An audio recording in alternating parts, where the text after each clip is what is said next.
I came home that evening, exhausted after another grueling day at work. All I wanted was the familiar comfort of my house, the steady rhythm of the life my wife, Laura, and I had built over 25 years of marriage. But the second my foot hit the front porch, something felt wrong. The first thing that caught my eye was a set of heavy, mud-caked boot prints on the doormat. They weren't mine, and they sure as hell didn't belong to Laura. The footprints were sloppy, uneven, like someone had been rushing, moving with urgency, not care. That kind of mess didn't belong in our home. It wasn't how we did things. Laura later claimed a plumber had stopped by to fix a minor issue. But I've seen enough plumbers in my life to know the difference. This wasn't the aftermath of a professional job. This was something else. Those tracks sent a chill through me, a quiet alarm bell, ringing faint but persistent. Something was off. I stepped inside, and the house greeted me with an eerie silence. It smelled the same, looked the same, but the atmosphere had shifted. Like the walls themselves were holding their breath. My eyes darted to the living room, instinctively searching for something, anything, that could explain the knot tightening in my gut. That's when I saw it. Our wedding portrait, the one that had hung proudly on the wall for decades, was gone. Instead, shards of broken glass and pieces of the wooden frame were scattered across the floor like a crime scene. The photo itself, our young, hopeful faces frozen in time, was torn straight down the middle, ripped apart with a kind of rage that didn't come from an accident. No picture just falls like that. Someone had ripped it down deliberately, leaving a mess of shattered memories in their wake. I stood there for a moment, staring at the destruction, trying to swallow the sick feeling rising in my throat. My face stayed blank, but inside, my mind was racing. Anger was pointless without answers. I needed facts. I moved deeper into the house, scanning for more clues. The furniture was untouched, no signs of a break-in. And that made it worse. This wasn't random. Whoever had been here wasn't a stranger. Laura had let them in. The realization hit me like a punch to the chest, heavy and suffocating. But I kept my face neutral. No point in confrontation until I had more to go on. I listened, straining for any hint of movement. The low hum of the refrigerator. The soft tick of the clock. The silence wasn't peaceful. It was loaded with something unspoken, thick like fog. Then Laura appeared. She entered the room with a little too much purpose, her steps precise, her hands fidgeting with nothing in particular. She glanced at me once, then quickly looked away. I'd known this woman for over 2 decades. I could read her like a book. She was nervous, trying to hide it, but failing miserably. Before I could say a word, she launched into her story about the plumber, explaining the footprints like she'd rehearsed it. That was her first mistake. If it were nothing, she wouldn't have felt the need to bring it up so fast. I didn't interrupt. I let her talk, studying her every move, the way her fingers twitched slightly, the controlled rhythm of her breathing, just a bit too even. When she finally stopped, I simply nodded, set my bag down, and walked past her into the kitchen. I could feel her eyes burning into my back, desperate for a reaction. That was all the confirmation I needed. As I poured myself a glass of water, I replayed everything in my head, the footprints, the torn portrait, Laura's overly eager explanation. It wasn't enough to draw conclusions, but it was enough to raise hell-sized questions. This wasn't just about someone being in our house. This was about intent. Whoever had been here didn't just visit, they left a mark, a message. The destruction of that photo wasn't random. It was personal. And Laura knew it too, even if she wasn't ready to admit it. I turned back toward the living room, stepping closer to the broken frame. The glass crunched softly under my heel as I examined the scattered pieces. A fall wouldn't cause that much damage. No, it had been thrown, or at least yanked down with enough force to shatter completely. For a brief moment, my hands curled into fists. But I forced myself to relax. Anger was a luxury I couldn't afford. What mattered now was gathering every piece of this puzzle before making my next move. Laura stayed near the doorway, watching me silently, waiting for something. I met her gaze but said nothing. There was nothing to ask. Not yet. I turned and went upstairs. Our bedroom was untouched. No signs of struggle, nothing out of place. Whatever had happened downstairs hadn't been about theft. It had been about us. Back downstairs, I sat at the dining table, fingers tapping softly against the wood as my mind worked through the possibilities. If I confronted Laura now, I'd get lies, or half-truths at best. But if I waited, if I watched, I'd get the real story. I wasn't the type to make accusations without proof. I needed facts. The more I thought about it, the clearer things became. The broken portrait wasn't an accident. The boot prints weren't just some plumber's mess. And Laura's behavior? That wasn't normal. But to get the full picture, I had to be patient. I had to stay sharp. Emotions cloud judgment, and I couldn't afford that. Not now. I stood up, pushing the chair back without a word. The sudden noise made Laura flinch, a small, involuntary reaction. She didn't even realize she'd done it. I walked past her, heading for the stairs. She called my name softly, her voice thin and fragile. I didn't respond. I wanted her to sit with her thoughts, just like I was sitting with mine. Because that's how you get the truth. I didn't sleep that night. Not really. I just lay there, staring at the ceiling, listening to Laura's restless shifting beside me. I knew she wasn't asleep either. The silence between us was thick, heavy with words unsaid, truths hidden beneath layers of polite routine. But I wasn't going to be the one to break that silence. Not yet. The next morning, Laura left the house, claiming she had errands to run. That suited me just fine. It gave me the time and the space I needed. I stood in the entryway for a long moment, staring down at those same muddy boot prints that had haunted me the day before. They were still there, untouched. She hadn't even tried to clean them up. It was almost as if they'd been left there on purpose, like a signature scrawled across the clean floors of our life together. A reminder. My jaw tightened as I crouched down, inspecting the details I'd overlooked in the haze of yesterday's shock. The depth of the tread, the size of the print. Whoever had been here wasn't small. And they hadn't cared about leaving a trace. That wasn't just carelessness. That was arrogance. Laura had spent the night before sticking to her story about the plumber, her voice calm, almost rehearsed. This morning, she doubled down, handing me a neat little stack of documents. Text messages, an invoice, even a photo of some guy in a work uniform. It was an impressive display, almost too perfect. And that was the problem. I've worked with enough paperwork in my life to know what genuine looks like. Real texts are messy, typos, quick replies, informal.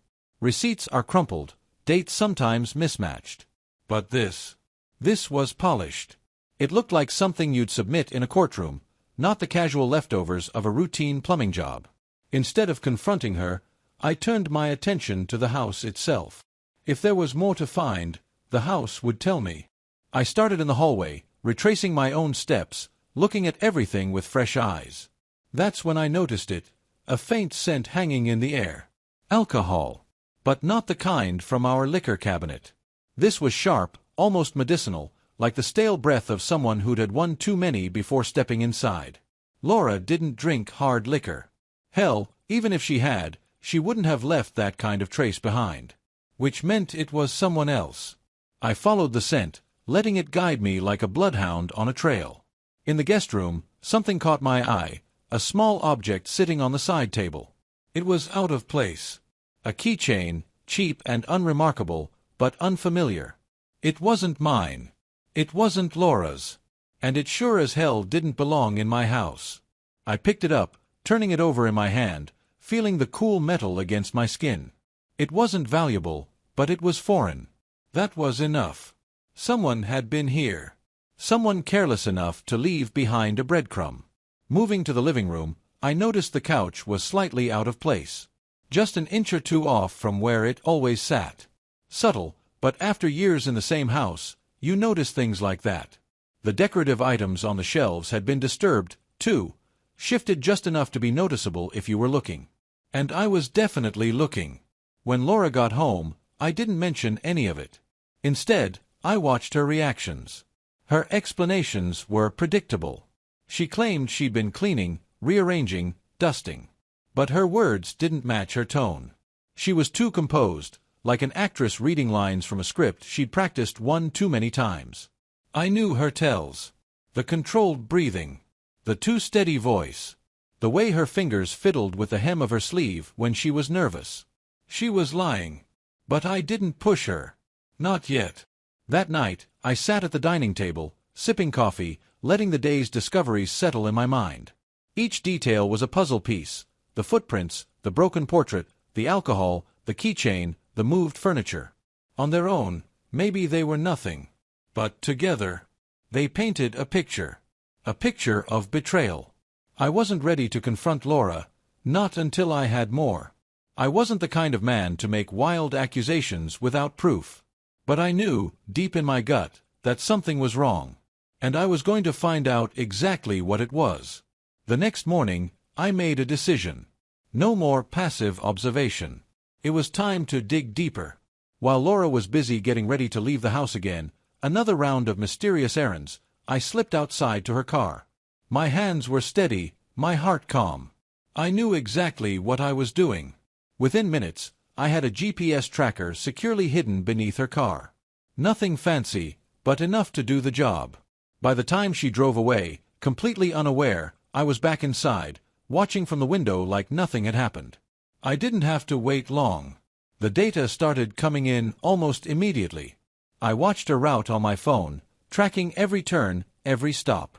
At first, it looked normal. Familiar streets, routine destinations. But then, she veered off course, heading into a part of town we never had any reason to visit. Not a shopping area. Not an office district. Just quiet, unremarkable streets. Places you didn't end up in unless you had a reason. She stopped there. Then another stop. Even more secluded. My chest tightened, but I kept my face blank. No emotions. Just facts.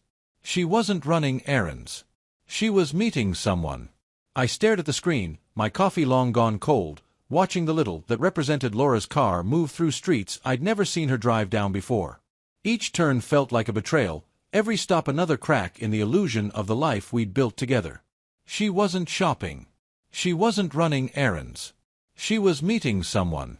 I could feel it in my bones. But who? I needed more. The GPS tracker was a start, but people leave digital footprints just like physical ones. Laura wasn't careless, but no one covers their tracks perfectly. Everyone leaves something behind. While she was still out, I went to the study and pulled out her old laptop, one she barely touched anymore. It had been sitting in the corner, gathering dust like it was nothing more than an outdated relic. But to me, it was a potential goldmine. I booted it up, my heart steady, my mind sharp. I wasn't doing this out of jealousy. I wasn't being paranoid. I was hunting the truth. It didn't take long to find what I was looking for. Messages. Conversations that didn't fit the Laura I knew. The language was different. Forced, casual in a way that felt unnatural for her. She wasn't the type to use emojis, but here they were, sprinkled throughout her texts like confetti. The words danced around vague plans, secret meetups, always careful, always coded, but not careful enough. She'd tried to delete the evidence, but she missed a few things. Just enough for me to piece together a pattern. There were references to places that matched the GPS data. Mentions of, "Can't wait to see you again," and "Last time was amazing." My stomach twisted, but my hands didn't shake. I was past the point of emotional reactions. This was about facts now. I closed the laptop, leaving everything exactly as I'd found it. No signs of tampering. No clues that I'd been there. Later that evening, as Laura sat in the living room pretending everything was normal, I watched her from the corner of my eye. She was scrolling through her phone, her face neutral, but her body language screamed discomfort. She shifted in her seat too often, glanced at me a little too quickly, her smile a fraction too forced. She was hiding something. And I was done waiting. The next day, I reviewed the GPS data again. Her routes were changing. Less predictable. She wasn't just going to random places. She was being careful. Like she knew someone might be watching. But she didn't know it was me. One stop stood out. A narrow side street, tucked away from main roads. No shops. No offices. Just an isolated strip of pavement with no reason for her to be there. I stared at the screen, the little red dot blinking like a heartbeat. She stayed there for 23 minutes. I didn't need to guess what she was doing. I knew. I spent the next few hours going over everything. The GPS logs, the messages, the small, seemingly insignificant details around the house. The misplaced keychain. The faint scent of alcohol. The nervous energy Laura couldn't quite hide. It all connected. But I wasn't ready to confront her. Not yet. I needed more. That evening, as she sat in the kitchen pretending to text a friend, I stood silently in the hallway, just out of sight. I watched as she deleted messages, her fingers moving quickly, too quickly. Like she was erasing evidence before she could second-guess herself. Her secrecy was the confirmation I didn't need, but had now.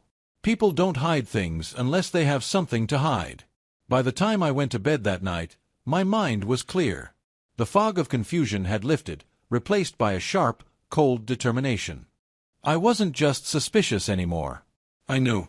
But I still needed one last piece of the puzzle. The next morning, I followed her.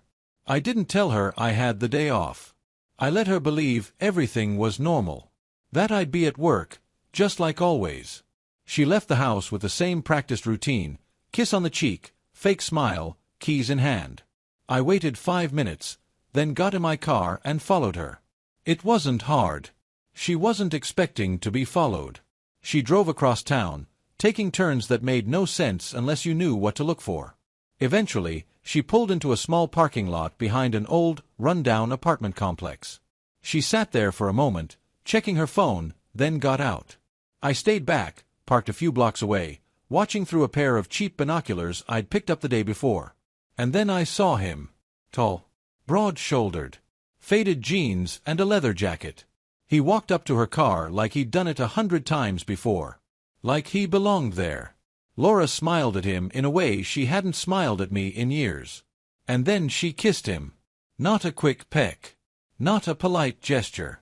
A kiss that told me everything I needed to know. I felt something inside me crack, but I didn't flinch. I didn't rage. I just watched. Because now I had what I needed. The truth. And the truth changes everything. I sat in my car long after they'd disappeared into that run-down apartment complex. The engine was off, the world around me moving in slow motion. The hum of distant traffic, the rustle of leaves in the wind, it all felt distant, like background noise in a life that wasn't mine anymore. She kissed him. I'd replayed that moment in my head 1,000 times already, each time expecting it to hurt less. It didn't. The woman I'd shared my life with for 25 years, the woman I thought I knew better than anyone else on this earth, had been living a double life. And the worst part? She didn't even seem guilty. That kiss wasn't hesitant. It wasn't the kiss of someone drowning in regret. It was familiar, comfortable, rehearsed. I gripped the steering wheel until my knuckles turned white, my breath steady even as my heart tried to punch its way out of my chest. But I didn't confront her that day. I didn't drive over there, kick down the door, and demand answers. That would have given her control of the narrative. And I wasn't going to give her that satisfaction. I went home. I sat in the silence of our house, surrounded by the ghosts of memories I couldn't trust anymore. The wedding photos, the anniversary cards tucked into drawers, the little notes we used to leave for each other, they all felt like props in a play I didn't know I was starring in. When Laura came home later that evening, she greeted me like nothing was wrong. Like she hadn't just spent the afternoon wrapped up in someone else's arms. I played along. "Good day?" I asked, my voice as casual as if I were asking about the weather. She smiled, that same rehearsed smile she'd been perfecting for months, maybe years. "Yeah. Just errands, you know. Busy day." I nodded, suppressing the urge to laugh. Busy day, indeed. Over the next few days, I became an actor in my own life. Pretending everything was normal while gathering more evidence. I needed to understand not just that she was cheating, but for how long. And with whom. The GPS tracker, the messages, the suspicious behavior, it all painted a picture. But I needed details. Dates. Receipts. Proof that left no room for her to spin a story. I installed cameras in the house.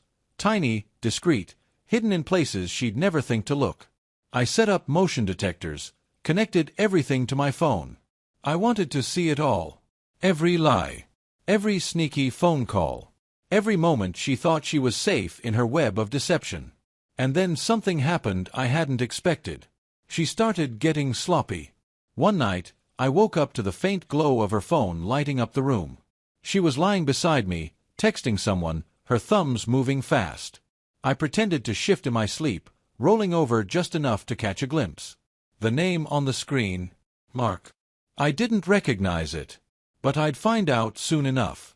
The next day, after she left for work, I dug through her things.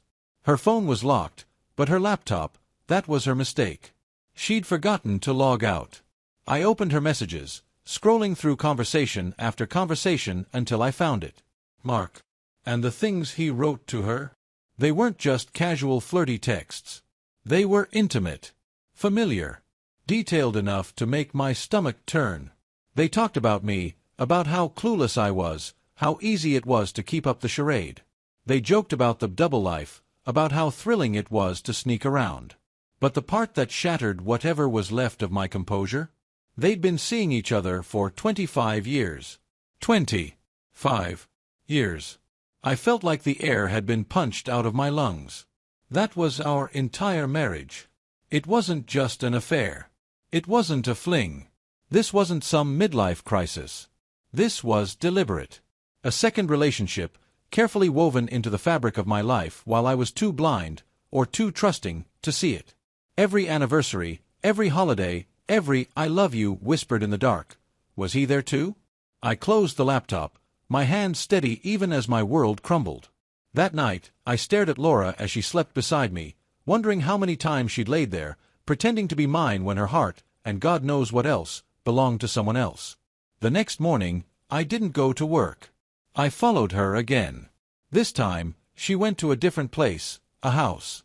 Not Mark's apartment. A house I'd never seen before. She had a key.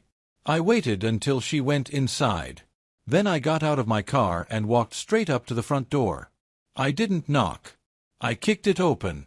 The sound of the door crashing against the wall echoed through the house like a gunshot. And there they were, Laura and Mark, standing in the middle of the living room, frozen like deer in headlights.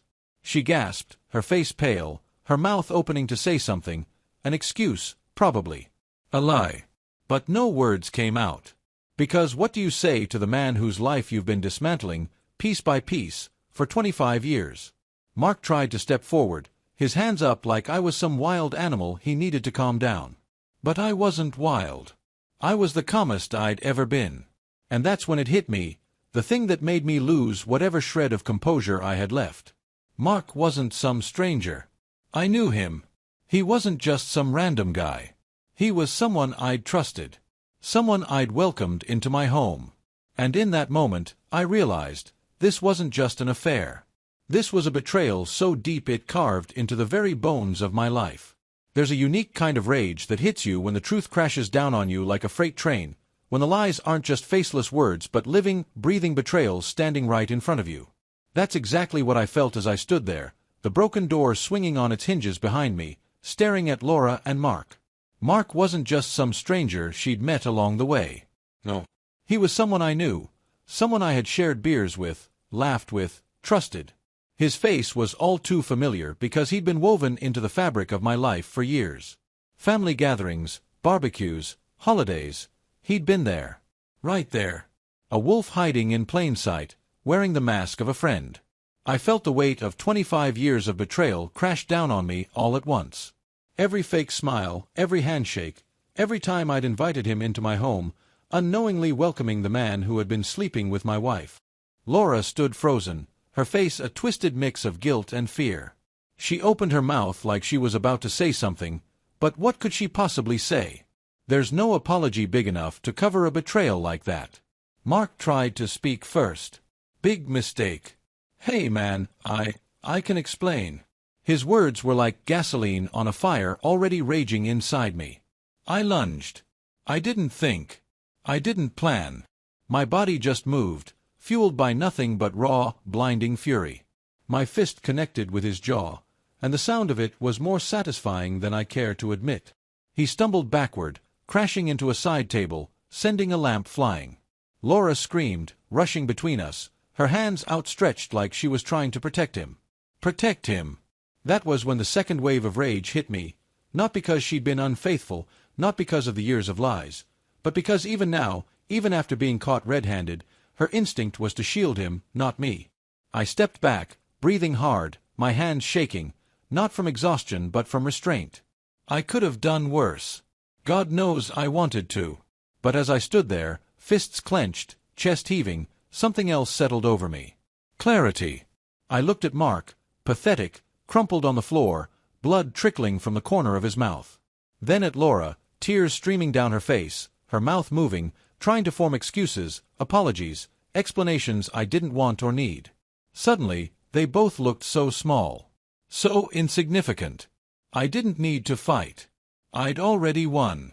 Because the truth was out. And there was no going back. I straightened up, wiped the sweat from my brow, and looked Laura dead in the eyes. "How long?" I asked, my voice low and steady. She hesitated. I could see the war behind her eyes. Tell the truth or try to lie her way out one more time. "Since the beginning," she whispered, her voice barely audible. The words hit me harder than any punch ever could. Since the beginning. I let out a bitter laugh. 25 years. My entire marriage. A quarter of a century of my life spent living in a lie, raising kids, celebrating anniversaries, building a future, all of it built on a foundation of deceit. I didn't say another word. I turned and walked out, leaving the door hanging open behind me. I didn't go home. I couldn't. That house was nothing more than a crime scene now, a graveyard of memories that didn't belong to me anymore. I drove aimlessly for hours, trying to outrun the thoughts racing through my mind. But you can't outrun something that lives inside you. Eventually, I pulled over on the side of the road, staring out at nothing, gripping the steering wheel like it was the only thing holding me together. That's when the numbness set in. The realization that the life I thought I had never really existed. It wasn't just that Laura had cheated. It was that I'd been living with a stranger, sharing a bed with someone who had perfected the art of deception. I thought about every moment we'd shared. Every "I love you," every anniversary dinner, every late-night talk about our future. And it all felt like it belonged to someone else. I thought about our kids. About how this would destroy them. And then the questions came flooding in. Were they even mine? I felt sick. When I finally went home, the house was dark. Quiet.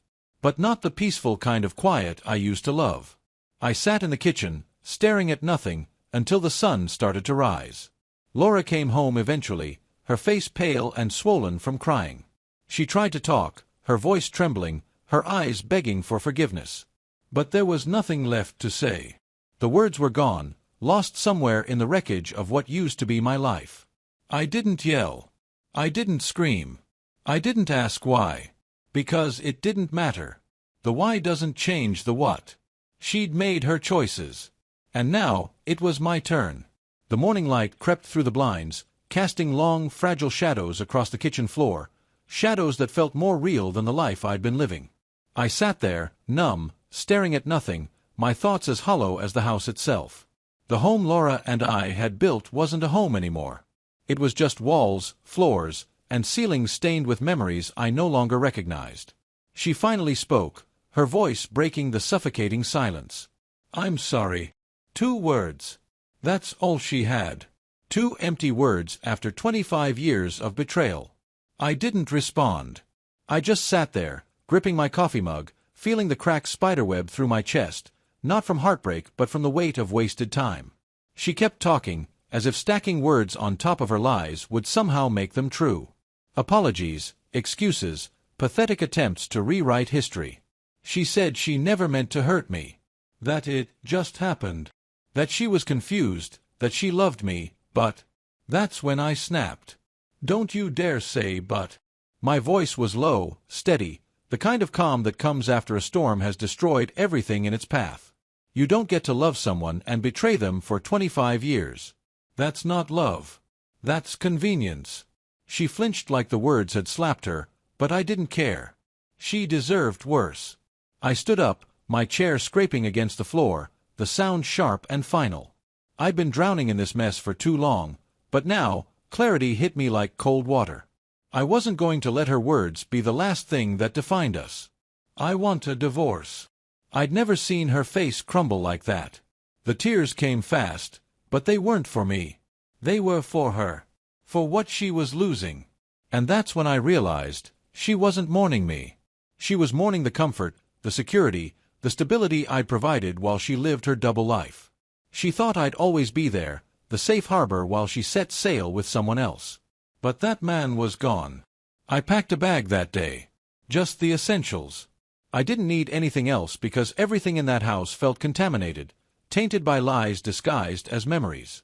I found an apartment, something small, temporary. The silence there was different. It wasn't suffocating. It was peaceful, like the air finally had space to breathe without the weight of betrayal pressing down on it. But the story didn't end there. A few weeks later, Mark showed up. I heard the knock at my door, opened it, and there he was, standing there like he had any right to face me. "I just wanted to talk," he said, his voice low, filled with forced remorse. I stared at him for a long time, then laughed. A bitter, hollow laugh. "Talk? You've been talking to my wife for 25 years. What's left to say?" He shifted uncomfortably, shoving his hands into his pockets like a teenager caught sneaking out past curfew. "I never meant for it to go this far," he muttered. Another cliché. I stepped closer, my eyes locked on his, and said the only thing that mattered. "You didn't just cheat with my wife. You stole my time. You wasted my life. And that's something you can't apologize for." Then I shut the door in his face. I didn't need closure from him. Closure isn't something someone else gives you. It's something you take for yourself. The divorce was messy, as they always are, but I didn't care about the house, the cars, or the money. None of it mattered. All I wanted was my freedom. The clean slate that came with knowing the truth, no matter how ugly it was. It took time, months, maybe years, to stop feeling like a stranger in my own skin. But eventually, the rage faded, replaced by something quieter. Not forgiveness, but acceptance. Not for her. Never for her. But for myself. For the man who'd survived it. I rebuilt my life, piece by piece, not trying to fill the empty spaces she left behind, but to create something new entirely. Something honest. People always ask if I regret those 25 years. The answer is no. Because regret means wishing for something different, and wishing won't change the past. I don't regret the time I gave. I regret the person I gave it to. But in the end, I didn't lose. She did. She lost the man who loved her through everything, the man who would have done anything for her. And all for what? A lie that unraveled the moment it was exposed to the light. Now, when I look back, I don't see the betrayal anymore. I see the man who walked away. The man who didn't let it break him. And that's the story I carry with me. Not of a broken marriage, but of the freedom found in the truth. No matter how much it hurts. Thank you for visited my YouTube channel. Your support, likes, and comments truly inspire me to create even more engaging content. If you enjoyed this video, don't forget to subscribe and hit the notification bell so you never miss an update. You're a part of this amazing community, and I'm thrilled to share my stories with you. See you in the next video on YouTube.